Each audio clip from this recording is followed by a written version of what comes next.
السلام عليكم ورحمة الله وبركاته.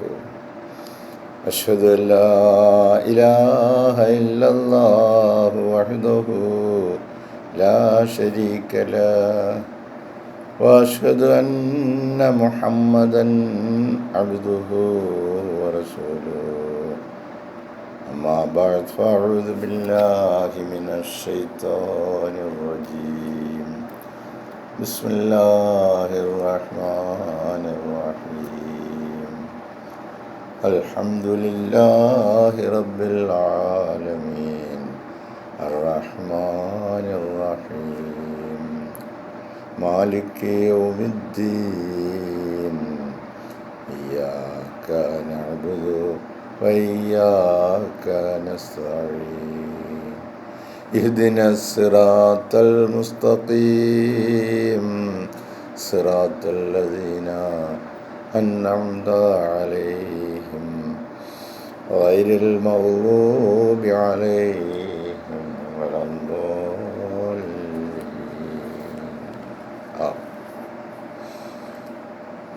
സ്നേഹബഹുമാനമുള്ള സഹോദരങ്ങളെ, നമ്മുടെ പ്രിയങ്കരായ ഇമാം ഹസ്രത്ത് ഖലീഫത്തുള്ള മുനീർ അഹമ്മദ് അസീം അയ്യദല്ലാഹു തആല ബിൻ നസ്റുൽ അസീസ് നമുക്ക് നൽകുന്ന വിശുദ്ധ ഖുർആൻ വിശദീകരണ പാഠങ്ങളിൽ സൂറത്തുൻ നിസായിലെ 36-ാമത്തെ വചനമാണ് നമ്മൾ മനസ്സിലാക്കിക്കൊണ്ടിരിക്കുന്നത്.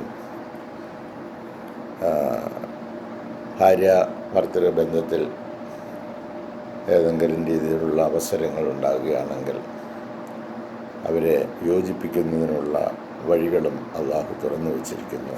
അങ്ങനെ പുരുഷനും സ്ത്രീയും യോജിച്ച് മുന്നോട്ട് പോകാനൊക്കാത്ത സാഹചര്യം മനുഷ്യ ജീവിതത്തിൽ ഉടലെടുക്കുകയാണെങ്കിൽ അതിനെ എങ്ങനെ കൈകാര്യം ചെയ്യണം എന്നത് സംബന്ധമായിട്ട് വിശുദ്ധ ഖുർആൻ കൽപ്പന പുറപ്പെടുവിച്ചിരിക്കുന്നു, ഉപദേശം നൽകിയിരിക്കുന്നു, നിർദ്ദേശങ്ങൾ വെച്ചിരിക്കുന്നു. ഹസ്രത്ത് ഖലീഫത്തുള്ളാഹി സംബന്ധമായി പറയുന്നു, if man and wife cannot cope any more with each other, പുരുഷനും സ്ത്രീക്കും ഭാര്യയ്ക്കും ഭർത്താവിനും പരസ്പരം തൃപ്തികരമായി ഒരു ജീവിതം നയിക്കാൻ പറ്റുന്നില്ല എന്ന ഒരവസ്ഥയിലാണെങ്കിൽ then Allah has established the system of arbitration. അത്തരം സാഹചര്യങ്ങളിൽ അല്ലാഹു തആല ഒരു മധ്യസ്ഥ നിർണയം സ്ഥാപിച്ചിരിക്കുന്നു. അങ്ങനെ നിങ്ങൾ പൊരുത്തപ്പെട്ട് മുന്നോട്ട് പോകാൻ പറ്റുന്നില്ല എങ്കിൽ അതിനൊരു പരിഹാരം എന്ന നിലയിൽ ഒരു വ്യവസ്ഥ, then Allah has established the system. അല്ലാഹു തആല ഒരു വ്യവസ്ഥ സ്ഥാപിച്ചിരിക്കുകയാണ്. ഓഫ് ആർബിട്രേഷൻ, മധ്യസ്ഥ നിർണയം or mediation whereby to save their marriage, അവരുടെ വൈവാഹിക ജീവിതത്തെ രക്ഷപ്പെടുത്തുന്നതിന് വേണ്ടിയുള്ള ഒരു അനുരഞ്ജന സംഭാഷണം. And to pinpoint outs, എന്നിട്ട് കൃത്യമായി കണ്ടെത്തുക. ആൻഡ് പിൻ പോയിൻറ്റ്, കൃത്യമായി കണ്ടെത്തണം. Out of the real cause of disagreements, ഇവരുടെ ഈ അഭിപ്രായ ഭിന്നതയുടെ യോജിച്ച് പോകാൻ ഒക്കാത്തതിൻ്റെ കാരണം എന്താണ് എന്ന് കണ്ടെത്തുക. ബിറ്റ്വീൻ ദ മാരീഡ് കപ്പിൾ, ഈ വിവാഹം കഴിച്ച ഭാര്യ ഭർത്താവിന് ഒരുമിച്ച് പോകാൻ കഴിയാത്തതിൻ്റെ കാരണം എന്താണെന്ന് കൃത്യമായി കണ്ടെത്തുക. എന്നിട്ട് then an arbitrator from each other's family is called.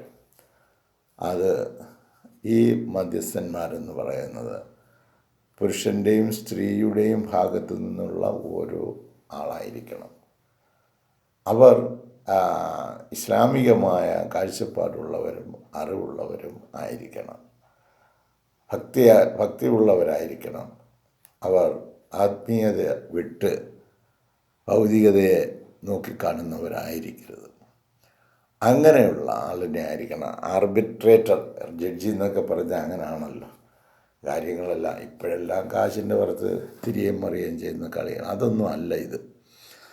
ഇത് അള്ളാഹിൻ്റെ മുമ്പിൽ നിൽക്കുന്ന കേസുകളാണ്.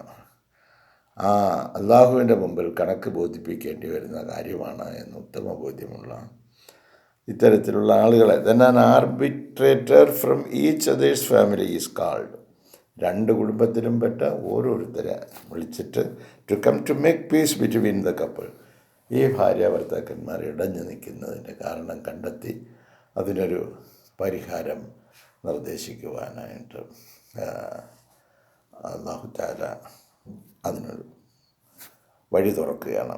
അപ്പോൾ പുരുഷൻ്റെ ഭാഗത്തു നിന്നും സ്ത്രീയുടെ ഭാഗത്തു നിന്നും ഉള്ള സ്വാത്വികരായ ആളുകൾ ആ കാര്യത്തിൽ ഇടപെട്ട് അവർക്ക് അതിൻ്റെ കാര്യകാരണങ്ങൾ എന്തൊക്കെയാണ്, അവർക്ക് അകർച്ചയ്ക്കുള്ള കാരണങ്ങളെന്ന് മനസ്സിലാക്കി അതിന് ഉള്ള പരിഹാരം അവർ നിർദ്ദേശിക്കേണ്ടതാണ്. If the situation goes out of hand, ഇനി ഈ ആർബിട്രേറ്റർമാരുടെ ഈ ജഡ്ജിമാരുടെ ഇരുഭാഗത്തു നിന്നും വന്ന ഈ ഉപദേശകരുടെ കയ്യിൽ നിന്നും ഇതിൻ്റെ പിടിനിൽക്കുന്നില്ല.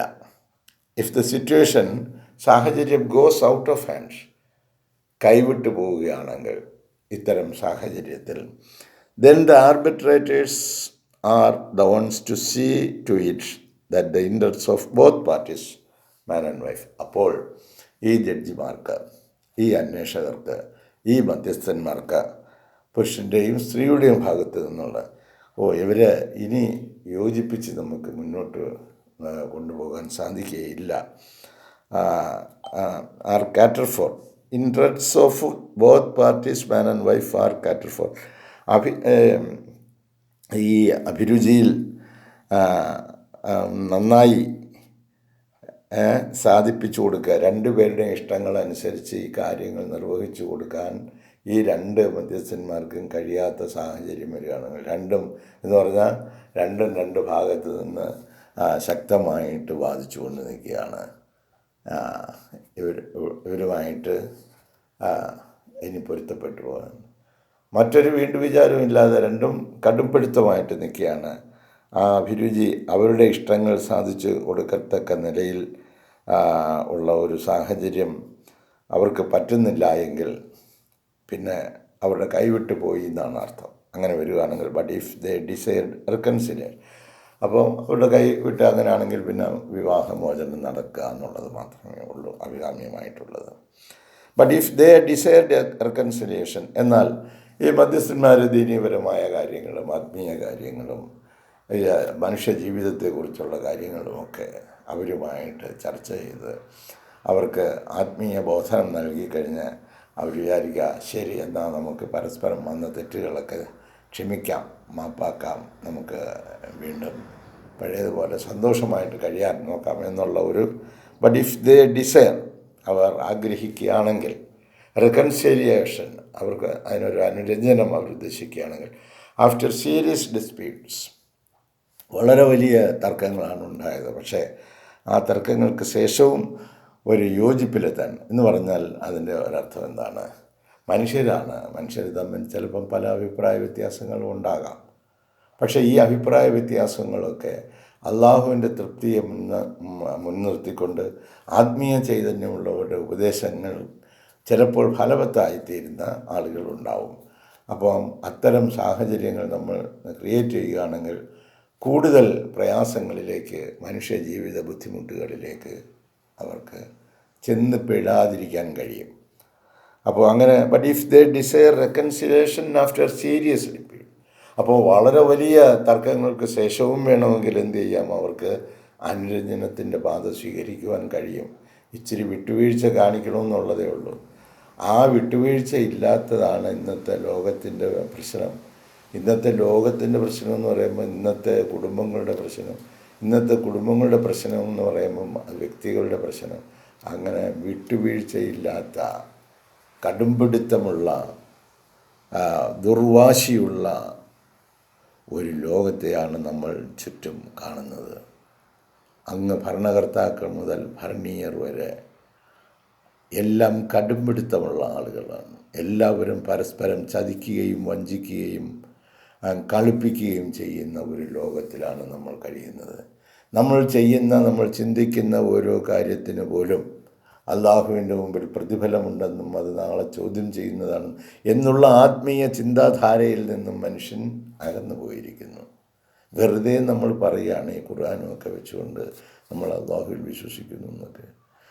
അങ്ങനെ അള്ളാഹുവിൽ നമ്മൾ വിശ്വസിക്കുന്നു എങ്കിൽ, അവൻ സർവശക്തനാണ് എന്ന് നമ്മൾ വിശ്വസിക്കുന്നുവെങ്കിൽ, എല്ലാത്തിനും കഴിവുള്ളവനാണ് എന്ന് വിശ്വസിക്കുന്നു എങ്കിൽ, അവൻ പറഞ്ഞു തരുന്ന കാര്യങ്ങളനുസരിച്ച് വേണമല്ലോ കാര്യങ്ങൾ നീക്കാൻ. അങ്ങനെയാണെങ്കിൽ ജീവിതം സന്തോഷകരമാവും. പിടിവാശി ഉപേക്ഷിക്കേണ്ടി വരും.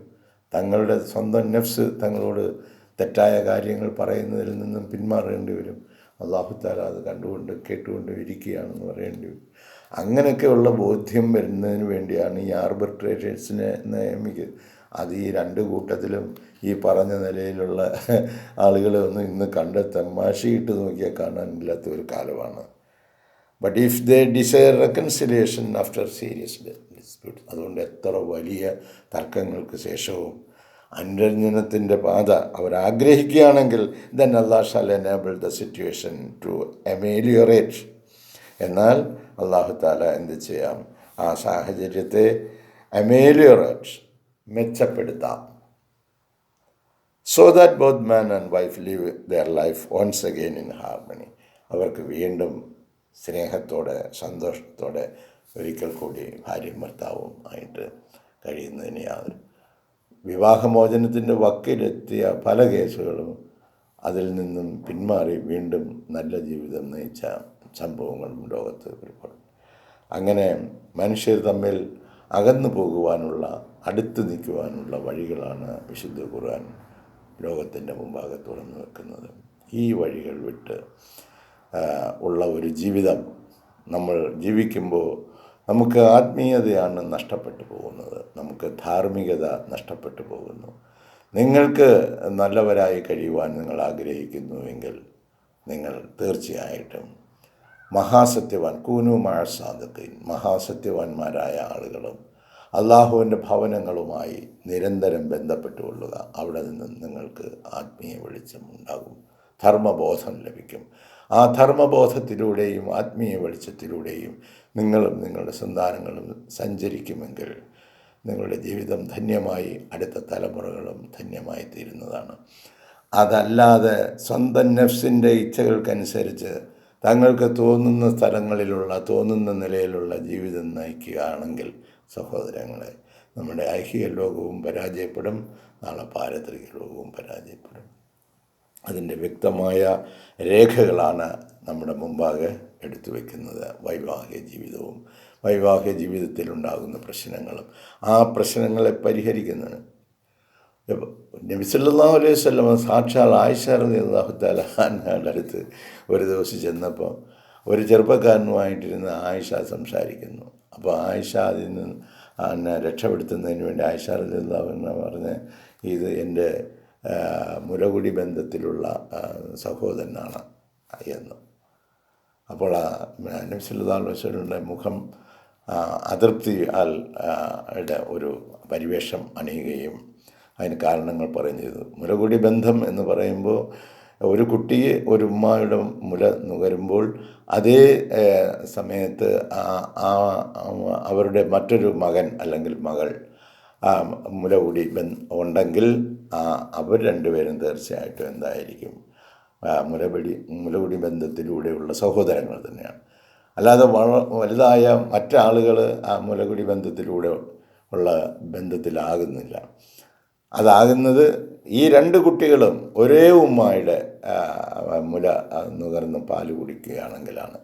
അപ്പോൾ അതിനെല്ലാം സാഹചര്യങ്ങളും കാര്യങ്ങളും ഒക്കെ ഉണ്ട്. ഇതൊക്കെ എൻ്റെ ആ ആളാണ്, ഈ ആളാണ്, ഇതിനെല്ലാം ഇസ്ലാം നിയന്ത്രണങ്ങളും കാര്യങ്ങളും ഏർപ്പെടുത്തിയിട്ടുണ്ട്. അല്ല, ആ നിയന്ത്രണങ്ങളൊക്കെ പാലിച്ചുകൊണ്ടാണെങ്കിൽ മാത്രമേ ഒരാൾക്ക്, ഒരു വ്യക്തിക്ക്, ഒരു കുടുംബത്തിന്, ഒരു സമൂഹത്തിന് സാത്വികമായ ജീവിതം നയിക്കാൻ സാധിക്കുകയുള്ളൂ. അങ്ങനെ ലോകത്ത് വീണ്ടും സാത്വികത ഉണ്ടോ എന്ന് കണ്ടെത്തുന്നതിന് വേണ്ടിയുള്ള ഒരു വരവാണ് ഖലീഫത്തുള്ള വന്നത്. പക്ഷേ ഈ അസാത്വികരായ ആളുകളുടെ ഇടയിൽപ്പെട്ട് നിസ്സഹായരായി പോകുന്ന പ്രവാചകൻ മുഹമ്മദ് മുസ്തഫ സല്ലല്ലാഹു അലൈഹി വസല്ലമയെ പോലെ അദ്ദേഹവും നിസ്സഹായാവസ്ഥയിലാണ് എന്ന് കരുതുന്നു.